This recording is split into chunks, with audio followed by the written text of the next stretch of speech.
Where are you from? I'm from Houston, Texas. And what was it like growing up in Houston, Texas? Honestly, I'm an army brat, so I don't really even remember Houston that much. I probably was there till like first grade. Then I moved to Georgia, then Florida, then basically I lived in all of those lower states. For high school, I moved every year, like first grade, second grade, third grade, like just state to state. And then finally I stayed in one place for high school, which was like the DMV, which is probably the place I can like give you the most recollection of. And I would just say that's very different from Georgia, because in the DMV, people are like not friendly. Like, you know, Southern hospitality is real out here. In the DMV, you walk down the street, you make eye contact with somebody, they're like, fuck is you looking at?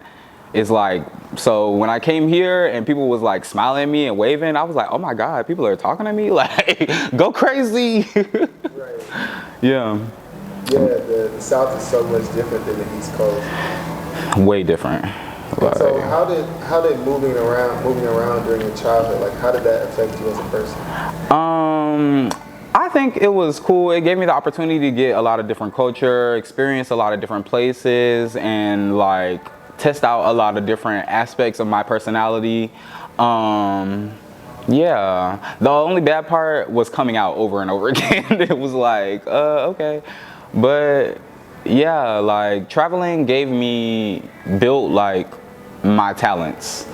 Like if I didn't go to California, I lived in California I stayed in California for 2 years for middle school. And if I didn't go out there, I probably wouldn't like be into choreography and like the performance arts as much as I am now. And so do you come from an artistic family? Yes, definitely. Everybody in my family is like, well, all the women, all my older cousin ladies, all of them can sing, like belt out. You know what I'm saying? Church lady sang. And a lot of my cousins are rappers. I don't know if you know Marco Plus. I interviewed Marco. Oh yeah, that's my cousin. For real? I'm dead ass. And your family's super talented. Yeah, what? It's a lot of us. It's a lot of us. Talk about blessed genes. Like, yeah, go crazy. Wait, Marco's your cousin? Yeah. Yo, that's wild. Yeah, bro. What's up, Marco? Yeah, what's good, cuz? Shout out. Fuck you talking about? And so, so it sounds like you were like a multidisciplinary artist growing up. Absolutely. At what point did you decide that you wanted to like do music or pursue music? I always wrote poetry, always wrote songs like throughout school. Like all of my life, I've always just been very like, I like to write because I've always been articulate, been able to, you know, talk well, but like when you get the opportunity to write something, you really get to think about what you're putting down on the paper. And I guess college is where I really started like being like, okay, I'm finna do music, because I was always going out to open mics and doing like poetry. I was always going out performing. That was like my way of getting outside of college. I wasn't kicking it with a lot of college people. So yeah. And once I started doing that, and I was like, you know what? I feel like I could write a song, because I had been writing songs. And I was like, let me just get in the studio one time. And once I did it the first time, it was done. I was like, I gotta go back. Man, yeah. Where'd you go to college? I went to Morehouse. Hell yeah. What was that experience like? Morehouse was definitely an experience. Everybody, y'all know it's an all-boys school, so I'm really trying to collect my words on this, because I don't want to talk bad about the school, but I just say I didn't have the best experience at Morehouse, because I feel like they didn't represent they don't represent the gay population of the school, which is a considerate population of the school. It's very like heteronormative, and like it's a church school, which I guess I should have assumed that coming in, but like that's just like discounts a lot of other religions. And you know, we got people coming to Morehouse from like all types of different people now. Like there's even white boys that go to Morehouse now. So it's like, I just feel like they could be a little bit more open and move with the times a little more. Yeah. But you know, those major institutions, they move so slowly. Yeah. They're one of those like archaic ideas. Yeah, they definitely be like stuck in their ways sometimes, but it's like you just have to grow with the times. Like it's important. It'll make the experience for the students better, I feel like. Yeah.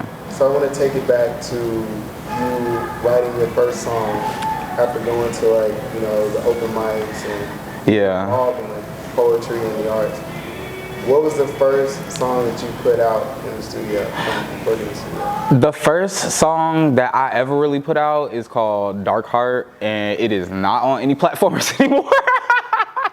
That hoe is off all the platforms. Maybe I will put it out one day if like some people really want to hear it. But yeah, it was like I was just really feeling it. Like it was a remix of what's that song? I don't even know what the song is called. I feel bad, but it's like I'm into like alternative music. Like alternative is the root of my shit, and it's like fuck. Everybody's looking for something. Some of them want to use you. Yes, it was a rendition of that. So yeah, it was like I had that part. Like I remixed the chorus and then I rapped for the rest of it. Yeah, and it was cool.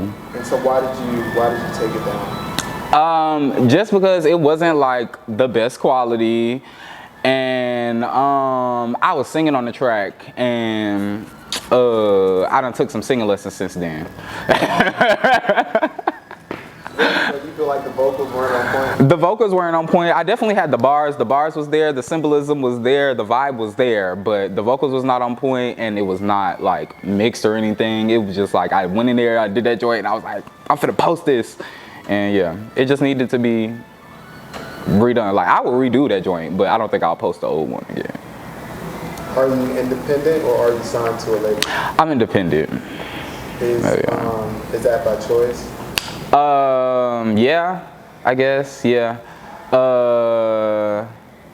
It would be cool to be signed to a label, but I'm not trying to just sign no deal, because a lot of people done gotten a lot of messed up deals. So I just want to be safe about it, and I'm doing my thing right now. I gotta be in a place where I have creative freedom. Yeah. So creativity is, so it seems like you're saying that creativity is more important than the monetary value of your art?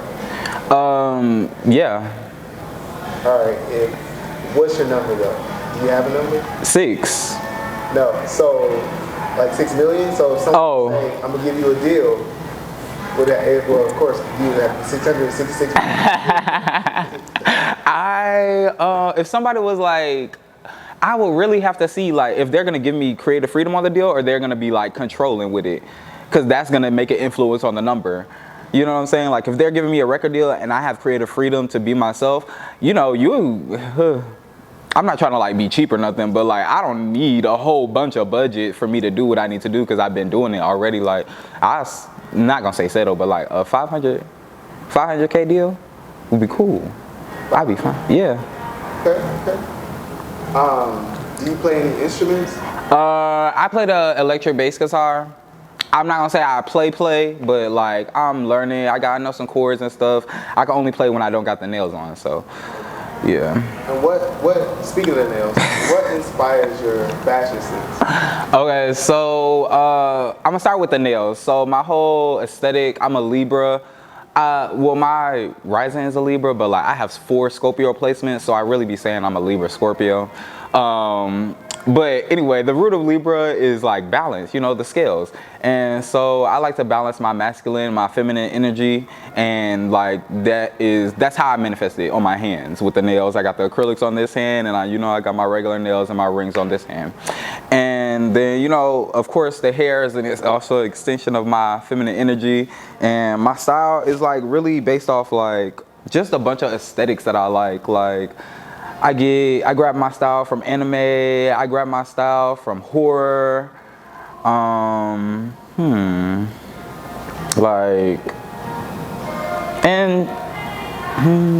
I really just like crazy patterns. I like crazy shit. I like to look wild, and I don't want to have nothing that other people are gonna have on. If I walk into a party and somebody has the same thing on as me, I'm taking it off. I don't give a fuck. I'll be shirtless in that bitch. Like, no, I'm not living for that. So it's just, let me get my bag off the floor. Hold up, we gotta put this in the can.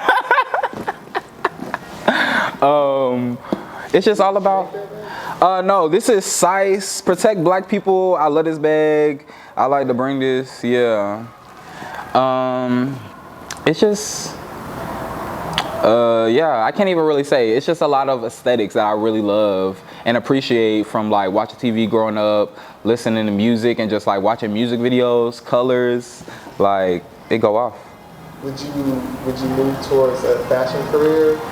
I would love, like, I stay watching runways, like, I have it picked out already, because, like, I feel like, I believe in myself, you know what I'm saying? I feel like I'm gonna make it somewhere with my career, and I literally have picked out things that I already know, like, when I'm on the red carpet, this is the thing I want. I want this from Mosquito, I want this from Gucci, like, yeah, I definitely would love to get into fashion. And what avenue? I would love to model. I would also love to design clothes. I just gotta learn how to sew, and that's hard. But I'm down, I'm down to put the work in. You gotta put the work in to, reap the benefits. Yeah. And so, has your music career affected any of your personal relationships? Yeah, I mean, I wouldn't say affected. I don't like have a lot of big relationships. Like, I'm not really like, I'm a loner pretty much. Like, I don't really have a lot of friends like that, so it's not like a big effect in a relationship, but it's just made me separate myself from people more when it's like, I'm supporting you, but you're not supporting me. You get what I'm saying?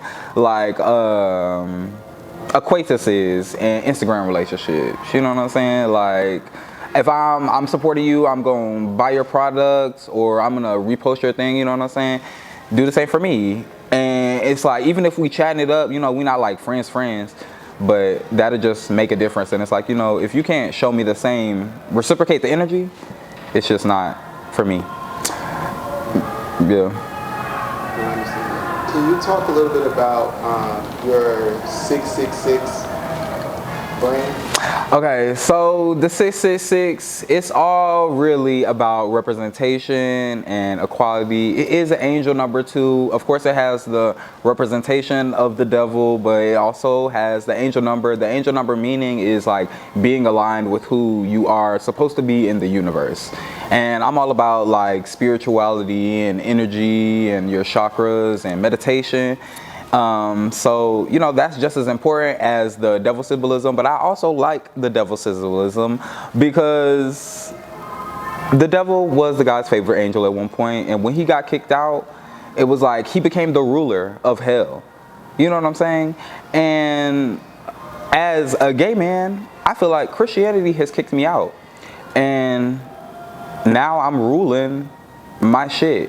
I'm not ruling hell. I don't believe in heaven or hell, but it's just like, I don't really care what anybody, that's another big thing. Like, I don't really care what anybody has to say about who I am or how I feel or what I'm doing, because I know what I'm doing. If what I'm doing is not hurting anybody, then you shouldn't be worried about it. You know what I'm saying?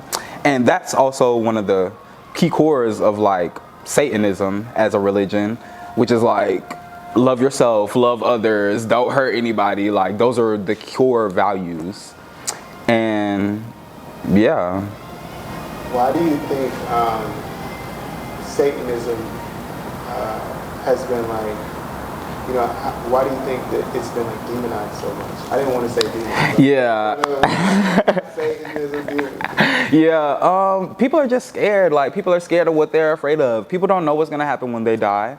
So people are going to scared of heaven or hell. That's what I feel like the whole religion is. Religion gives you something to like believe in for like, like a purpose for your life. It helps you like have a reason to feel like I should continue living for this so I can go to this good, happy place. And I shouldn't do these things because otherwise I'm going to end up here. You know what I'm saying?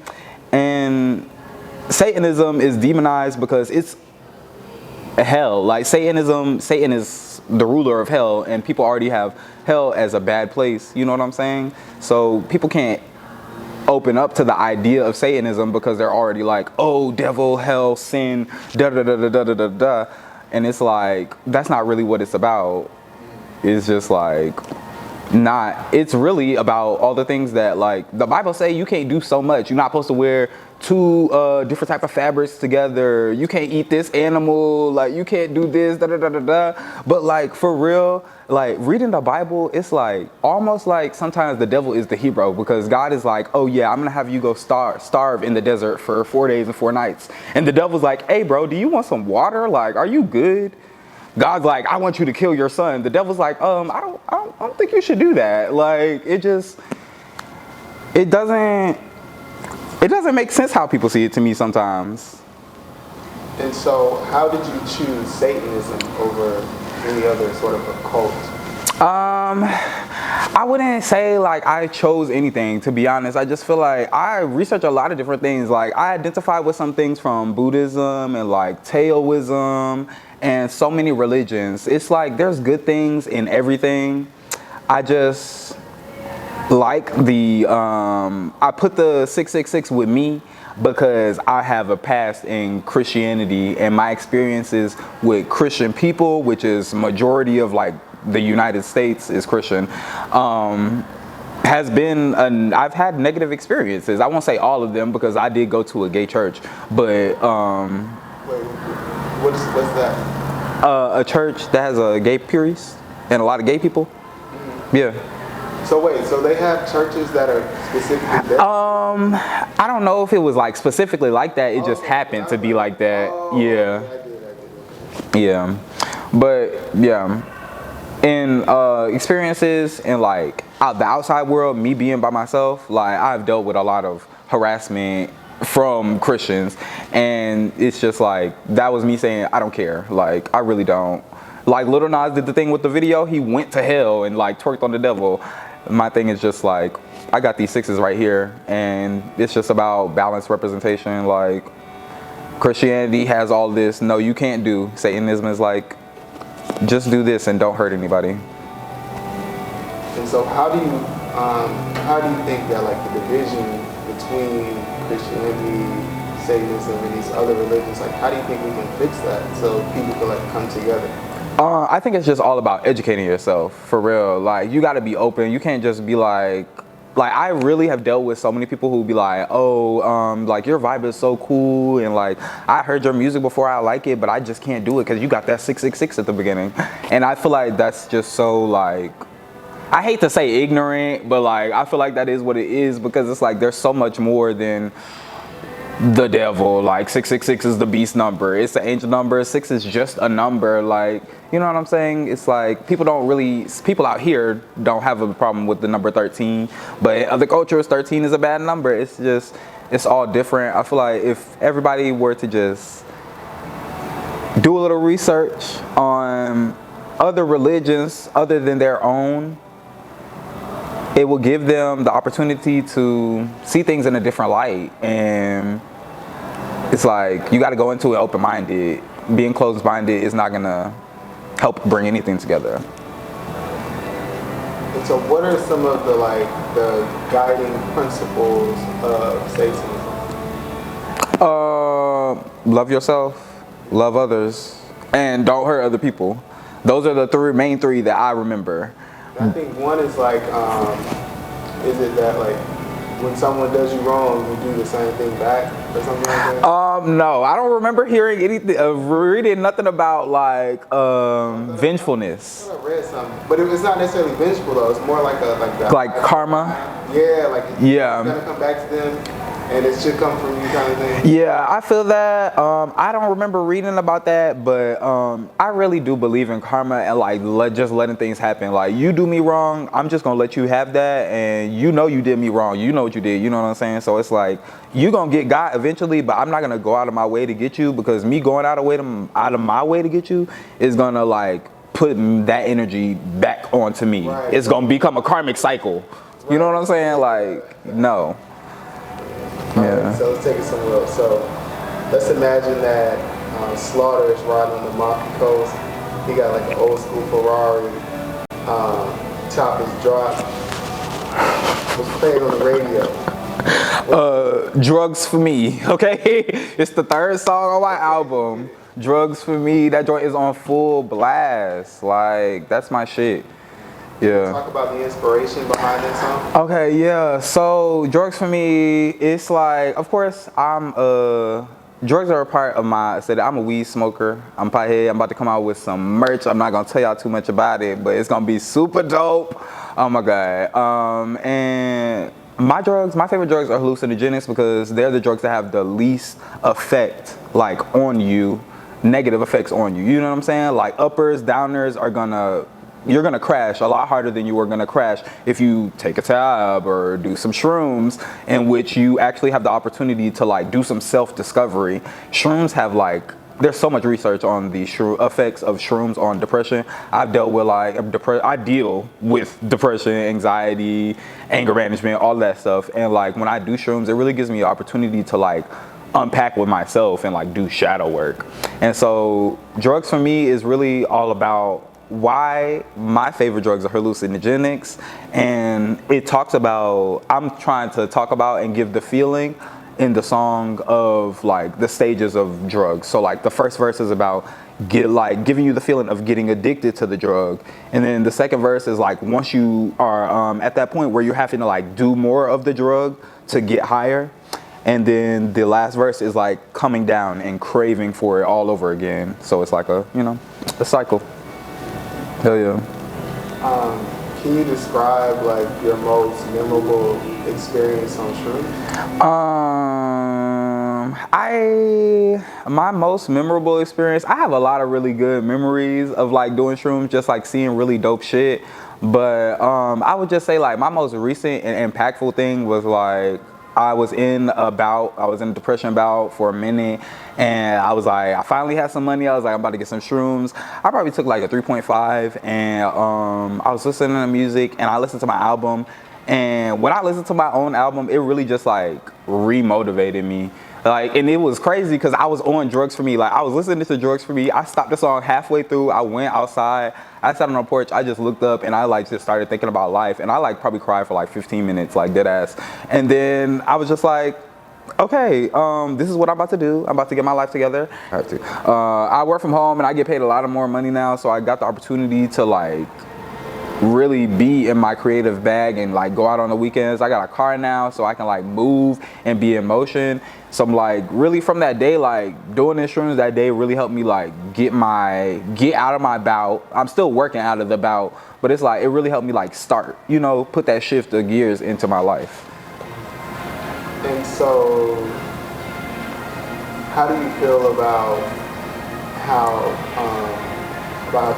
drugs have been affecting hip hop and art in general? Because we've seen countless overdoses.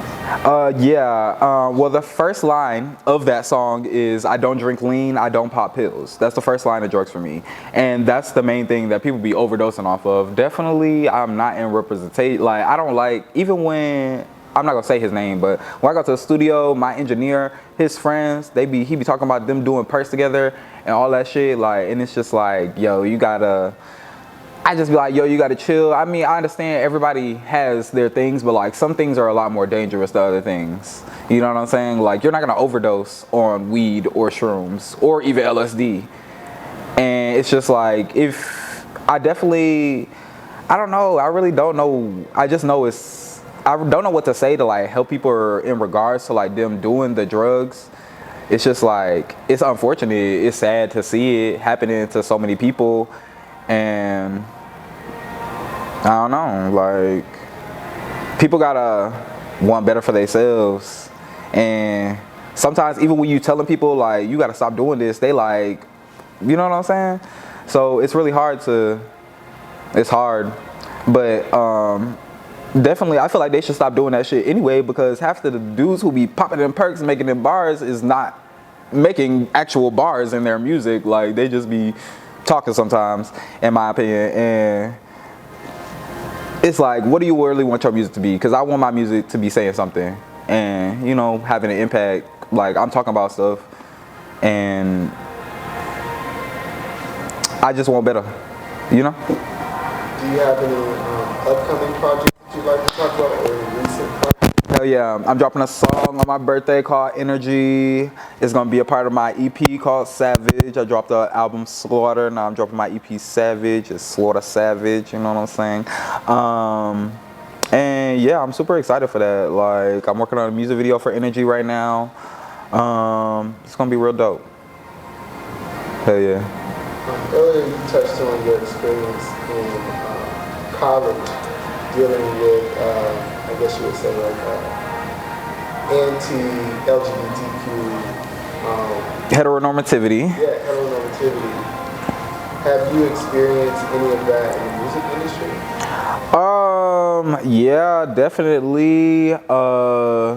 At performance, like different places that I have gone to perform to, I will still perform, but I can tell when people are not really gonna be vibing with me during my performance because of like how I present myself. And it's just like, you know, I'm gonna do my thing anyway. I haven't really, I mean, of course girls love me, girls love to work with me, but like as far as dudes be like scared of working with me, I feel like. Yeah. Why do you think so? Like, why do you think?